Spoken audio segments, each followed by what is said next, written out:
Hi everyone, welcome to Babes with Books, the third installment. I'm Shauna Severani and we have Leslie and Maya here as well. And tonight we're going to be talking about The Magician by Lev Grossman. Welcome everyone. Be sure that you comment on our Pandora's Books and Teas Facebook on the event page. We're live. And give us a comment or a question and we would love to chat with you. So thanks for joining us. So The Magicians is told from the perspective of the main character, Quentin Coldwater, interesting name, who finds out that he's a magician as just before he graduates from high school. And he is accepted into Breakbills, which is a magician's school similar to Hogwarts, actually. So it's kind of interesting there. So he stays there for his college years, and there's a lot of the typical college activities that go on there while he's there, as well as a little bit of magic thrown in. So it's really cool. What activities were those? He's a very melancholy character, and he always seems to be looking for something and thinks that it exists in a world that's in his imagination called Fillory, which is from a book book series that he read when he was a child. And little does he know, but that he and his friends find later on in the book that this place actually exists. And they go there and they battle the beast. So that's all I will tell you about the book, but there's a lot of interesting things, and this is book one of the trilogy. Yeah. So ladies, what did you think of the book? Well, I liked the book. I thought it was a really interesting idea. As someone who loved the Harry Potter series as well as C.S. Lewis's The Narnia, this is really a mashup between those two things. So regardless of the writing or the characters or anything like that, I felt very nostalgic when I was reading this book. And I was like, oh, yay, I get to take these books that I loved from childhood. And I guess Harry Potter wasn't from my childhood. I wish I was that young. But experience them kind of in a more adult form, which I thought was kind of neat. Like Harry Potter, the college years, which was kind of... So I liked it. I thought it was good. Maya? I didn't really like the book. No, I didn't. Although we talked about the book, we kind of prepped for this together a little bit ahead of time, just go over what questions we're going to talk about. And I said I hated the book that day. So you toned it down a little. I am. That was the night after I'd finished the book, and I did feel that way. That was about a week ago. But I'd had some distance, and I actually read some interviews with the author, Lev Grossman, and I can see what he was trying to do a little bit more clearly now after hearing it from himself. I still feel that, personally, I felt that the characters were quite underdeveloped, as well as the setting. And it felt very rushed to me. The book goes through 6 years, does it go through? Or more? It goes through at least 6 years. Yeah. And I didn't really enjoy that. I mean, maybe that comes from a Harry Potter standpoint where you got a year for every book. So that I didn't quite feel ensconced in the world or involved in the characters as I have in other works of fiction. It's interesting because the last book, if you read the entire trilogy, that whole, if rushed is 6 years, by the time you get to the very last book in the series, I think he's something like 40 or... Really? Oh yeah, no, wow. he's all three books are quite a few years then. I did not know Yeah. that. Okay. So yeah, that was kind of my opinion on it. But yeah. What about you, Shauna? I actually listened to this book on my many drives, and I actually really liked it. I thought it was really fun. Again, because I loved Narnia and Harry Potter, so similar to you, Leslie, I liked that mashup. I kept thinking, oh, this is kind of like such and such, and so it really drew me in. And listening to it, I think, was maybe a little different because it had an accent and the characters. So it kind of came to life a little bit more, so maybe that was different. was it a cast recording or a single? No, it was a voice? single, but Okay. he did the voices really, really well. I can't remember his name, but it was really, really, really good. And I just thought it was a really fun story, and yeah, it did move fairly quickly, but again, I was listening to it, so maybe that was good for me. Sorry, a bit of a frog in my throat.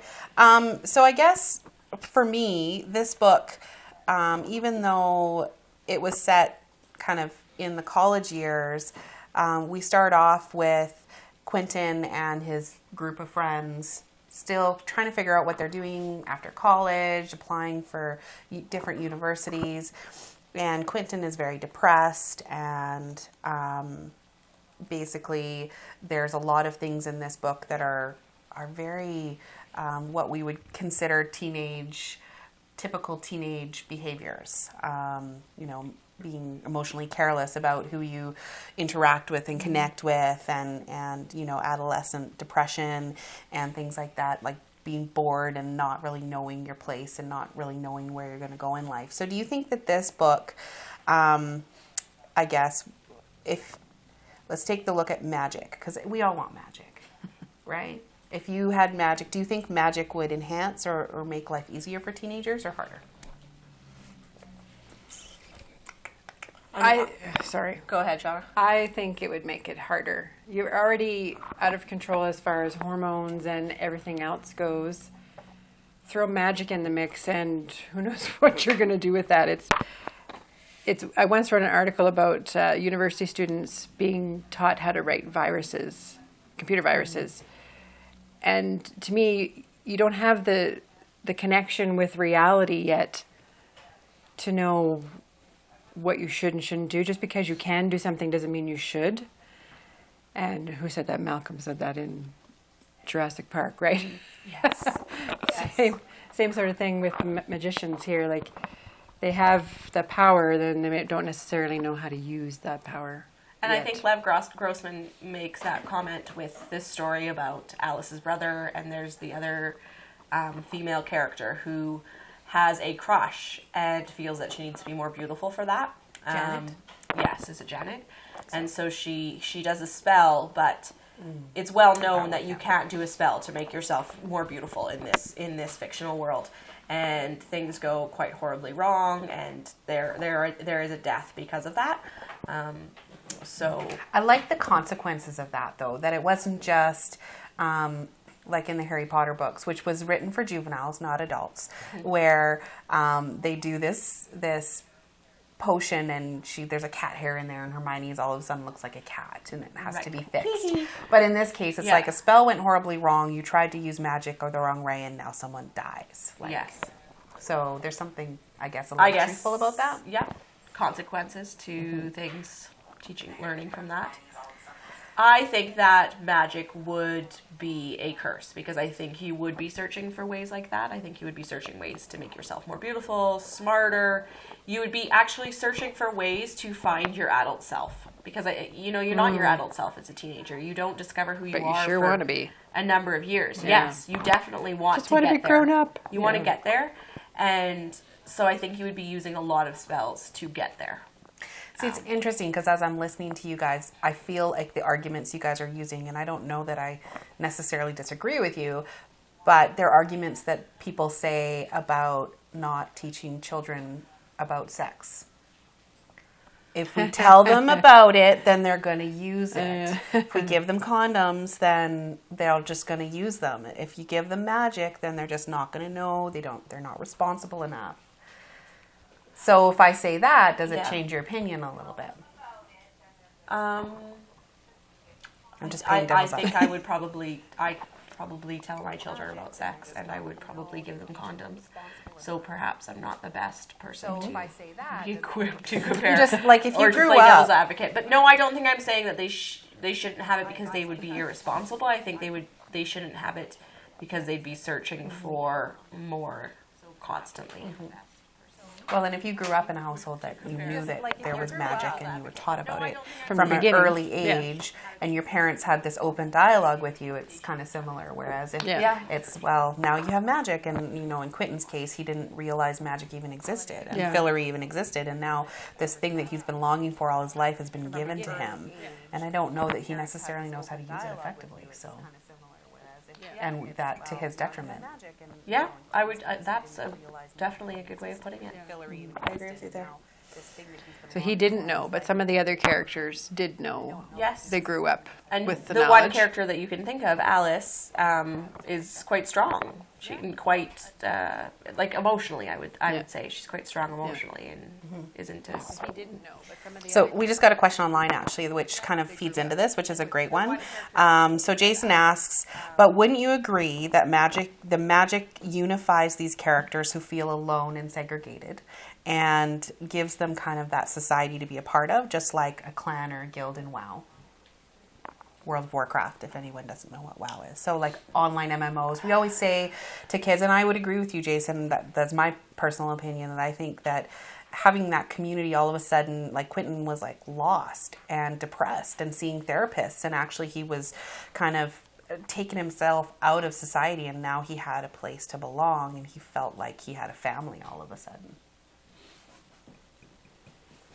Yeah, and they're all a little different. Like these students at Break Bills are different. They're not like the mainstream kind of people. So, yeah, I can see this gave them their little niche, their little family to belong to. So, yeah, that's true.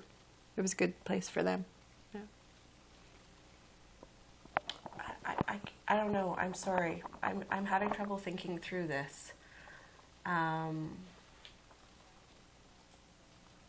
Yeah, teenagers are hard. It's really hard to talk about teenagers and not feel like you're being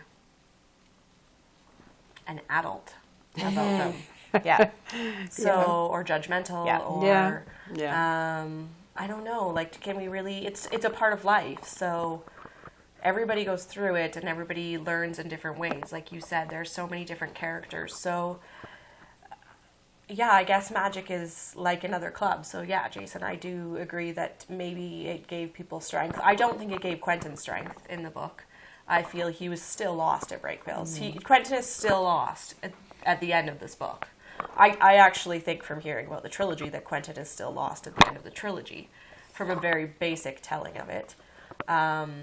Maybe more found, but still lost. And perhaps that says something to depression, which is a major theme, according to Lev Grossman, of the book. You know, if Quentin is a sufferer of depression, it doesn't mean that it's going to go away when he's a teenager. He may have moments where he's a little more lucid or understanding And magic things. doesn't just, there's no magic wand that will solve something No, like that. Right. No. And he So, finds that out time and yeah, again. the teenager questions are hard for me, actually. It starts Your to get a kids little aren't hard there when, I'm still at that age where I have little kids and I still look at teenagers as kind of assholes. Like, I just think, like, ugh, but I know they're not. I know they're just where they're at. So I guess, sorry, I'm just totally struggling with that, with that topic. Yeah. I can't really wrap my head around. So you think parents should have magic then? No, I don't. Like, exactly, right? Like I said, I was really having a hard hard. time. Just because I think teenagers are assholes doesn't mean... That's why I'm all of a sudden realizing, no, it's not very nice to say they shouldn't have magic. Like, it is. It's this weird adult way of looking at this age group. And So, Shauna, you have teenagers. Yes. Would you want your teenagers to have magic? Well, again, now as we're discussing, Right? it's Like, like, so... it is very similar to not giving them condoms, and it's forcing my opinion of what they should and shouldn't do. Yet when I was a teenager, I was trying things. We all tried things. That was part of getting those decision-making pathways None of us tried things, Dad. figured out None in of our... us tried things. None of us tried things. You know, and this was just I was another... a really good teenager mom. Somehow I believe. Really good. Yeah, right? Like, Me it's too. a weird... Yes. What My about mom would Quentin say I then? am. So do you feel, I just stated that I don't think he was really grown up at the end. Did you guys think? Because At they the are end in of their this 20s. book, no. So I they think it go made it through worse. university. They made go it through worse for university. The book then they're at least a year out, and then the book concludes with a dramatic conclusion. So he's definitely in his 20s. Yeah. But 20-year-old male? I get it a little bit more because Lev Grossman was like writing, he's like saying that it's who he was and his experience as an adolescent. There are some characters in fictional novels that I wish I could punch in the face. And Quentin was one of them. Very violent this evening. Apparently. The main character in the Shopaholic series, That was one of them. And Quentin is one of them. The girl from Girl on the Train, she's a third one. But Quentin was definitely, he just drove me crazy. I felt like he was a selfish, greedy, and like just out to lunch, like not thinking about anybody else character. He really annoyed me. Well, and I think he got worse in the book because he got what he wished for, right? Yeah. How many of us That's exactly get what we wish for, and then we go, oh, Yeah, wait like a minute, I wanted this is not what I wings. wanted. he was more annoying. Exactly. He was And like, oh, now I I'm got gonna pout magic. and- Oh, I'll get drunk and I'll just complain that it isn't enough. Yeah. So we have a question about magical systems from Jean-Paul online here. So older fantasy books frequently made use of magic systems reliant on some kind of mystical deity, while more recent stories tend to be grounded in magic systems based on emotion. Grossman has talked about trying to mix and meld both of these in his series. And Jean-Paul is wondering kind of how we feel, what's our opinion on how well he was able to manage that goal of mixing emotional. And I think I would agree actually that a lot of newer fantasies, well, if you've read any Brandon Sanderson is amazing at coming up with new and interesting magical systems. Definitely about emotion, though. But yeah, a lot Yeah. of them nowadays Good are call. more emotional based. Like you have to feel it. And I don't know, as a writer too, it's like it takes kind of the scientific force out of it. But I think our society has evolved in such a way that not everything is reliant on a deity. So I think that if your magic is reliant on someone like Aslan, as was suggested here, then you're cutting off a certain subsect of your readership that might not relate to that, whereas everyone can relate to being angry or depressed or upset at some point in time. So did Grossman do a good job of this? Yeah, this was a really surprising question. I didn't expect it. I think he did. I think that there was some good. Magic is quite hard in The Magicians. Yep. The kids really have to study very hard. Lots of languages, lots of words. It's all about words and hand movements. Yep. And I did like that. I liked that he made magic a real thing rather than a purely emotional connection. So, and I think that that's that older magic where you had to have like a power coming from somewhere that you had to pull from.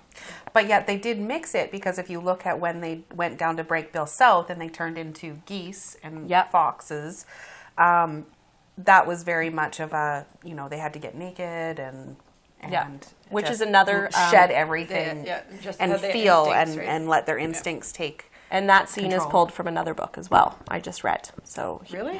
yes. So yeah, Lev Grossman studied comparative literature in school, and then he was a literary critic. And so they are all through the book in a number of different ways. Not to include other pieces of stories. If Yeah, that's so your I guess that's a background. big thing Wow. online, is to find the different allusions that he made. And that's from Once and Future King by T.H. White. So we've talked, I'm just going to throw this question out there too, because it kind of relates to what you just said, Maya. Do you think it's fair that he took all of these pieces from other books and just was like, I'm going to throw them together and have a book? Well, I didn't think it was fair a week ago. Like I said, I've read a few articles. So one interesting kind of comment, I don't know if it was Lev Grossman or the interviewer that said it, was that people can write things and bring in Shakespeare, and they can bring in Pride and Prejudice or Jane Austen or different sort of classics, and think of all the fairy tale retellings you've seen through fiction lately. It's been a huge, but they can do that without getting criticized. Yet because Lev Grossman has done it with a more modern pieces, it felt very jolting to me. I struggled with it as I was reading. I thought, why didn't I just read those books? But that thought did make me question how I read it. I felt he was a little too close. Like, okay, so as a writer, someone who I love writing fractured fairy tales. That's my genre. But when I write a story, I take it and I completely change it. So it might have some of the same characters, it might have some of the same themes, but overall it's a completely different story. Whereas I felt this was, oh, he read a book when he was a kid about Narnia, Fillory, and you have to go through a fountain to get there, and when you get there you become kings and queens. There was lampposts. You know, and so it was a lot the same. It wasn't just loosely based on. So that's I kind of felt a little gypped. Even throughout the entire series, I've read all 3, and that continues throughohout. So people who like the series feel that he did a good job, whereas I felt, and I'm just going to use the word, not that I'm actually accusing, but I felt like it verged on plagiarism. It didn't feel like allusions to me, but it felt more like you just literally took sentences and cut and pasted in some situations. And like I said, just with symbolism, like the lamppost. Like I thought, like that's what happens in Narnia. Like the lamp for real. Like, come on, use something else. Like, so it was those very, very direct the clock tree comparisons that really bothered me. Whereas when I was reading and I was like, oh, I didn't realize that came from that. Those ones were a little, I don't know, they feel a little bit more acceptable to me. Because there was popular fiction, which is what you were saying. Yeah. I don't know. You haven't said anything yet, Sean. Well, I read a book called Steal Like an Artist by Austin Kleon. Ooh, Steal Like an Artist. Steal Like an Artist. And basically the gist of it is every artist steals something from someone. That's what the word mashup means. And, you know, there's how many songs are redone and put through the ringer, basically, and just remade into something else. And there's a great country music song out right now that mashes up I Will Always Love You and Country Roads, and, you know, all these artists sing it together. And it's just another way to celebrate that art, I think. So why are we okay with it when musicians and artists do it? Like you take a piece of, you know, Van Gogh's painting and you make it your own, or you do your own thing, but we're not okay with it when it's literary. But I think I am okay, because I have read books where allusion is used, and I haven't disliked them. I think I disliked this book because of other reasons that I mentioned. I didn't like the character development. Never mind, didn't like the characters, but just the character development felt lacking. I felt that I was missing pieces from each character. I didn't get why they were who they were and what was happening. And I also felt that way about the setting. I felt that way about Breakbills, that there were these areas that he kept mentioning and then would just leave it floundering. So perhaps those allusions bothered me more because I didn't like the book as a whole. Yeah, you had your backup already, maybe. Yeah, right? Yeah. So another question from online on a less serious note. What song do you imagine that Quentin listens to and dances to in his head? Oh, something dark and brooding. I don't think he dances. He's like a swayer. He's just The suggestion is maybe ABBA. No, definitely not ABBA. No, ABBA would be too peppy for Yeah. Quentin. I listen to that in my head. If it was something popish, it'd be something like I Feel Sorry for, like U2, maybe. Like, yeah. Something punk rock. No, he's not that cool. Alanis Morissette Rage when she was Against the depressed. Machine. Right. That kind of music. No, like I'm thinking, like Isn't it ironic? Yeah, there you go. I don't know when this was published, but he's like an emo. I don't quite know that term. I too old to really understand what that means, but that's what it makes me think of is people they refer to as that. Yeah. So we've talked a lot about these books that have come up and how Lev Grossman, pulled from some of these books that he really liked. And the whole book is also about the main character, Quentin, and how much he loves this Fillory series. He rereads it constantly, and his whole life is just, for years, centered around it and wondering about it. Of course, the author dies before the last book is published, so that's what he is always questioning. And then when he discovers that magic is real, he becomes even more concerned with the books and wondering if they could be real. And so have you yourself ever been as involved as Quentin in some childhood books? Do you guys ever reread your childhood favorites or enjoy them to the depth that Quentin has? Do you see yourself in them? Yeah, I practically I did. I made my son listen to Little House on the Prairie books. that I had to read to him. Had to read Wow. to him because that was just, they're such perfect stories. And this was the story Great for about a me. son. Yeah. I was the little girl in the Just prairie. teasing you. So we never did get through them all, though. I was sad about that. Mm-hmm. No. And then my daughter, she wasn't interested either. So that was the end of my little house on the prairie adventure as an adult. Do you go back to any books, though, that make you feel like safe? Does Quentin go back to these Fillory books because they make him feel safe, bring him back to, a place when he, I think happier? that's why I will not let go of my Nancy Drew books, because they make me feel safe. Yeah, those were the books I snuck in bed and read. Yeah. That was my quiet space. That was my space. Yeah. How about you? Well, actually, I wasn't a reader growing up. Interestingly enough, I struggled with reading. So, are you laughing at my inability to read? My lack of literacy? Says Wow. the librarian I know. bookstore owner. So I guess the main random. lesson in that, kids, is that you can grow up not reading and still write books, own a bookstore, and be a Sorry, I laughed at librarian. you in public. I know. But it's actually an interesting question because I didn't come into reading until I was later in senior high school. And one of my favorite books was Canticle for Leibowitz. And I tend to have this rule, thank you, that I don't read books again.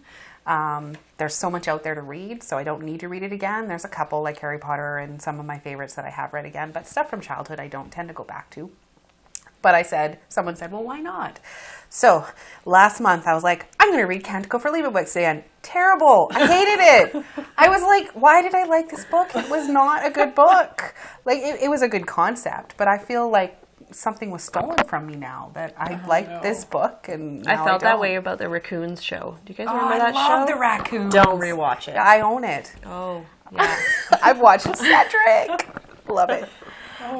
So I have a series of books that I reread like at least once a year. It's much like your Nancy Drews, although I don't know if you still read them in your covers at night, but I go back to them. I read them. There's 3 of them. They make me feel happy. I feel like she's my friend, the main character, and I know everything about her violet eyes and her like dark black hair, and she's just so perfect and lovely, and I just still feel safe and happy when I read them, and I totally do. Like it's my little... So I get where he felt with Fillory. What books?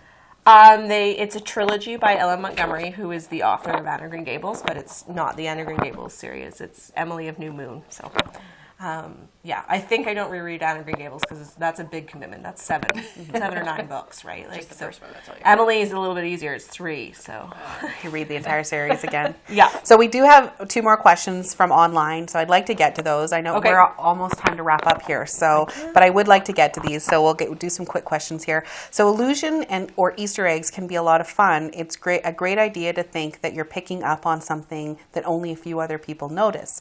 Maybe it's less fun when it's too obvious.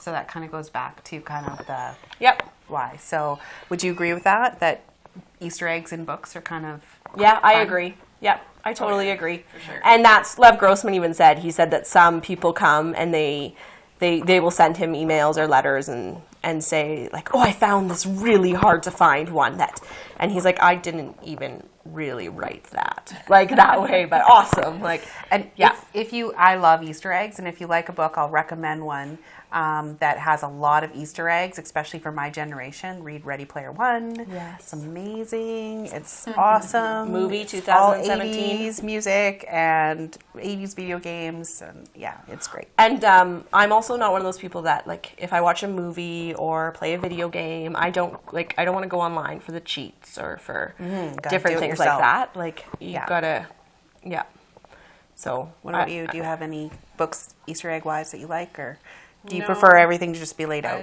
Yeah. Do you stay till the end of the credits though for like the secret scene? Oh, yeah. Yeah. Okay, Yeah. that's an Easter egg, right? Like who doesn't get excited about those nowadays? Right? Howard It's like the you Duck, feel like you right? deserve one. Yeah. I know. Yeah, if there's nothing after the credits, I feel I know. Like, Stay for shit. trolls. Yeah. Stay for trolls. I can't wait to see Trolls. Okay, well, last question. Okay. Do you feel that the evil portrayed in this book is a metaphor for the struggle of good versus evil and has been brought to life in the world that shows the choice or difficult choices in life? I must say, though, these questions are all from a certain gentleman. His name's Jason, and I have to say, Jason, it seems like you read that book, and you should be down here on this panel with us. You should be one of our babes. Like, thanks for maybe we'll have to bring some people on. tuning in and asking so many awesome questions. Yeah, that's great. Totally. Sorry, go ahead and answer his question, though. But Go ahead, I was Shauna. just Actually, yeah, this book, the evil that's in it is a little more modern. There's more. To me, it feels a little more modern than some of the other kind of. Well, was Harry there Potter. an evil, Yeah. or was there just like a random bad guy? There's not really an evil. Like, there's not an overall evil. They're not Well, good. there is. But The there beast, isn't the the world beast. evil. The world's evil according Yeah. to Quentin. And the thing, But they're with not the beast saving is that anything. Boring. The beast Yeah. was created by the world and Yeah. the things that poor boy went through. Yeah. Like, there isn't like a save the world from Voldemort or everything's going to be gone type of evil. No. It's, But there's even like Voldemort had, I mean, he grew up. Can he be blamed for the way he was brought up? no, but you just can be said his blamed name, for by the murdering way. people. Like, Yes. like, Your choices after that. come on, like, we're not letting Voldemort off the hook here, are we? Is that where we're headed? Team Voldemort. Vote Voldemort. Sorry. Too soon. Like Leslie voted for Trump too. Goodness. Yeah, this is live online, right? I'm from Canada, okay? Oh my. Okay, well, so what's next? month, ladies? Next month we have House of Silk, which is a Mystery. mystery. Thank you. Yeah. Yeah. Sherlock Holmes mystery for crying Yes. out loud. It is another one that I listened to. It is by, let me just remember the author's name, Anthony Horowitz. So that is The House of Silk. Super excited about this one. Yep. Yeah. And we have started talking about books for 2017 as well. So if you have any suggestions for discussion or you think fun books them that in. would make a good Babes with Books video, please Leave a let us comment know. We'd love wherever to know it some, is. Yeah. I don't know. Down there. Down below, on the side. I don't know how you have your screen. That's right. We're looking at some comedy books next. Thanks for tuning in, though. We love coming out. Actually, it's a little fun. nerve-wracking before we start, but then we sink right into it actually and have some fun. So, and it's fun to discuss the books. And I don't know, I always come away feeling really different about them. So I love that about it. And thank you to Dean Owen for. Yes, Brass Media does our filming for us, and Pandora's Books offers us a space. So thank you for tuning in. We'll see you next month on the 8th, Oh, I gosh. think it is. The The 8th, 8th of December. Terrible dates. Second Thursday of the month. Very good. All right. Thanks, guys. Have a Bye. good night. For tuning in. We'll see you next month on